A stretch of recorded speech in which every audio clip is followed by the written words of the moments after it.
Cartoon story.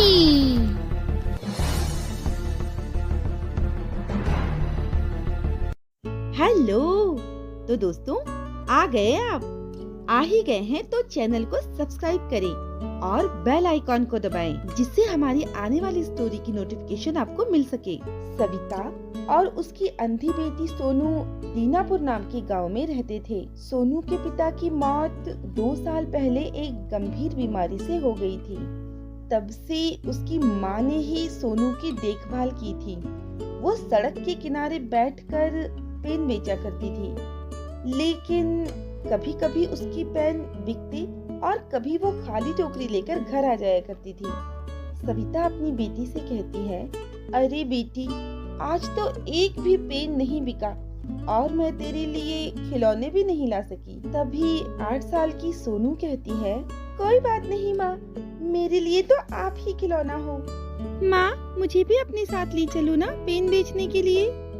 मैं कभी कभी अकेली घर में बोर हो जाती हूँ माँ, और फिर मुझे पिताजी की याद आती है। माँ, मैं यहाँ अकेली अंधेरे के सिवा क्या देखूं? कम से कम बाहर रहूंगी तो मेरा मन लगेगा। मैं देख नहीं सकती तो क्या हुआ माँ, कम से कम मैं आपके साथ बैठकर लोगों की बातें सुनूंगी। हो सकता है वो मुझे देखकर आपसे 1-2 पेन ज्यादा ही खरीद ले। सोनू की ये बात सुनकर उसकी माँ रोने लगती है और वो सोनू को अपने साथ ले जाने के लिए तैयार हो जाती है। अगली सुबह वो सोनू को अपने साथ ले जाती है।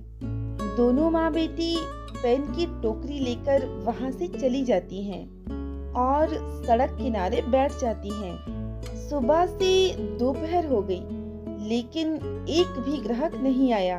तभी एक कार आकर रुकी और उसमें से एक आदमी अपने बच्चों के साथ आया और आकर बोला, अरे सुनो, क्या तुम्हारे पास होली के रंग और पिचकारी है? नहीं साहब जी, मेरे पास तो बस ये पेन है। अरे कैसी दुकानदार हो, होली आने वाली है और तुम पेन बेचती फिर रही हो। वो आदमी सविता से बात कर ही रहा था, तभी उसकी नजर पास बैठी सविता की बेटी सोनू पर पड़ी, जो एकदम शांत बैठी थी। उसे देखकर वो आदमी बोला, अरे बेटा, आप कैसे शांत बैठे हो? अच्छा, यहाँ कहीं रंग या पिचकारी की दुकान देखी है आपने?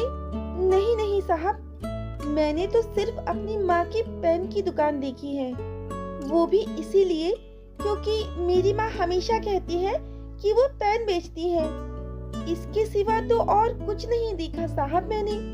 मैं अंधी हूँ ना साहब, मेरी माँ सुबह से भूखी प्यासी बैठी है, एक भी पेन नहीं बिका। अगर आपको पेन की जरूरत हो तो ले लीजिए ना। सोनू की ये बात सुनकर उस अमीर आदमी को बहुत दया आती है। वो कुछ पेन खरीदकर वहाँ से चला जाता है। फिर सोनू अपनी माँ से कहती है, माँ, साहब ठीक कह रहे थे, हम लोग भी रंग बेचते हैं और पिचकारी भी। अगर हम लोग भी होली के रंग बेचेंगे तो मैं भी कुछ और पापड़ खा सकूंगी। माँ बेटी, बात तो सही है, लेकिन हम गरीबों से कौन रंग लेगा? लोग तो दिखावे के लिए बड़ी बड़ी दुकानों से रंग लेकर होली मनाते हैं और हर साल की तरह हम जैसे गरीबों की होली बेरंग हो जाती है। नहीं माँ, आप एक बार कोशिश तो कीजिए, सभी लोग हमसे भी पिचकारी और रंग खरीदेंगे और हम लोग भी होली का त्योहार मनाएंगे। लेकिन बेटी, अपने पास तो पैसे भी थोड़े ही हैं। अगर किसी ने हमसे रंग और पिचकारी नहीं खरीदी तो हम लोग कर्ज में और डूब जाएंगे। बस इसी डर की वजह से मैं रंग और पिचकारी नहीं खरीद रही। सोनू अपनी माँ से रंग और पिचकारी बेचने के लिए जिद करती है। सोनू की जिद पर उसकी माँ भी घर पर रखे हुए थोड़े पैसों में कुछ उधार पैसे लगाकर रंग और पिचकारी ले ही आती है और फिर उसे लेकर बाजार पहुंचती है। अब सविता रंग बेचते हुए आवाज लगाती है, होली के रंग ले लो, बच्चों की पिचकारी ले लो। इसी तरह सविता रंग और पिचकारी आवाज लगाकर बेचती है, लेकिन कोई उसकी तरफ आना तो दूर, उसे देख भी नहीं रहा था। और सामने लगी बड़ी बड़ी दुकानों से रंग और पिचकारी खरीद रहे थे। ये सब देख सविता का मन घबराने लगता है और वो मन ही मन सोचती है, अगर ये रंग और पिचकारी नहीं बिक पाए तो मेरा तो घर चलाना ही मुश्किल हो जाएगा। मैंने तो कर्ज भी ले लिया और सारे पैसे भी इसमें लगा दिए। हे भगवान, इस गरीब की भी सुन ले।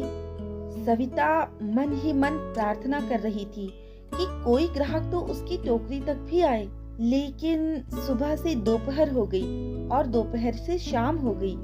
ग्राहकों का इंतजार करते करते सविता भी थक गई और फिर बोली, बेटी, लगता है आज हमें फिर से खाली हाथ घर जाना पड़ेगा। देखो, ये लोग किसी गरीब की मदद करना तो दूर, किसी गरीब के पास खड़े होना भी नहीं चाहते। सविता को दुखी होता देख उसकी अंधी बेटी सोनू कहती है, माँ, आप चिंता मत करो, अभी होली आने में 45 दिन और हैं, तब तक हमारे रंग और पिचकारी जरूर बिक जाएंगे माँ।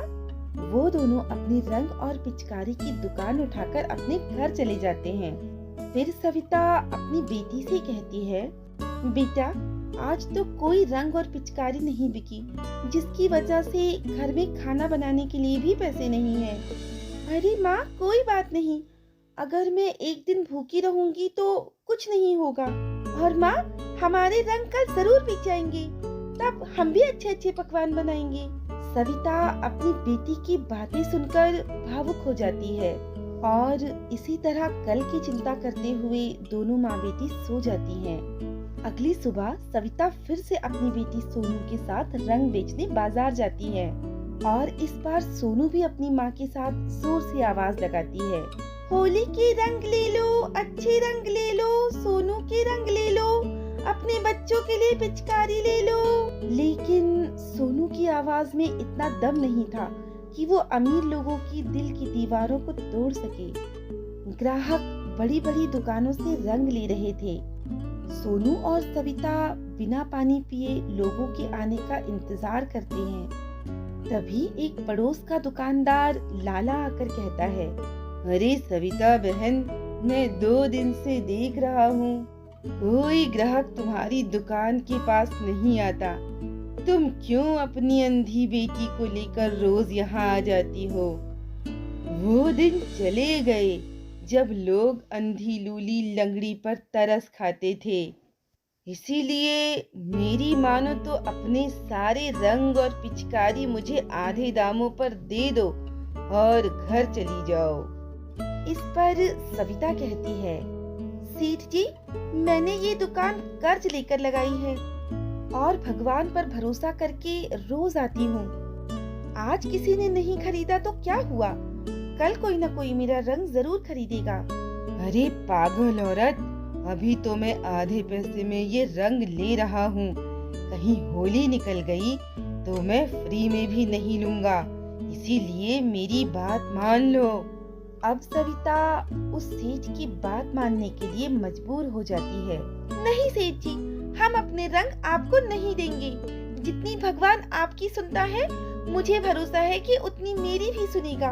ओहो, यहाँ तो चाय से ज्यादा केतली गरम नजर आती है। ठीक है झूलेलाल, मैं भी देखता हूँ तुम्हारे रंग कैसे बिकते हैं मेरे आगे। मैं कल ही अपनी दुकान पर एक योजना बनाकर बेचूंगा, तब देखना तुम्हारी दुकान दिखाई भी नहीं पड़ेगी मेरी ग्राहकों की भीड़ के आगे। और अगले दिन लाला ने अपनी दुकान पर उपहार के साथ रंग बेचने की योजना लगा दी, जिससे उसकी दुकान पर भीड़ दिन ब दिन बढ़ती ही जा रही थी। इधर सविता का धैर्य भी टूटता जा रहा था और इसी तरह एक दिन होली का त्योहार भी आ गया। उस दिन सविता की उम्मीद का आखिरी दिन था। सुबह से दोपहर हो गई, लेकिन लाला की चाल के आगे उसका कोई रंग और पिचकारी नहीं बिका। तभी सोनू के मन में एक विचार आया। सोनू एक कागज पर कुछ लिखने लगती है और लिखकर उसे पकड़कर बैठ जाती है। ये देखकर उसकी माँ कहती है, अरे बेटी, ये क्या लिख दिया तुमने? चलो अब घर चलते हैं। नहीं माँ, वैसे भी दोपहर हो चुकी है, थोड़ी देर और देख लेते हैं। अचानक देखते ही देखते उनकी दुकान पर भीड़ लग जाती है और कुछ ही देर में सविता के सारे रंग और पिचकारी बिक जाते हैं। बेटी, ये तो कमाल ही हो गया। अच्छा, तुमने ऐसा क्या लिख दिया कागज पर जिसकी वजह से सारे रंग और पिचकारी बिक गए? माँ, मैंने अपने इस कागज पर लिखा था, आज का दिन कितना खूबसूरत है और आज होली का त्योहार भी है। लेकिन ना तो मैं ये दिन देख सकती हूँ, ना होली के रंग। मेरी माँ की टोकरी में कुछ रंग और पिचकारी हैं। अगर आप इसे खरीद लेंगे तो हम भी होली मना सकेंगे। शायद उन लोगों के दिलों को जगाने का यही एक रास्ता था, क्योंकि दुनिया को जब तक ये ना बताओ कि हम परेशानी में हैं, तब तक कोई नहीं देखता। माँ, सोनू की चतुराई ने आज उसे भी होली का त्योहार अच्छे से मनाने का मौका दिया।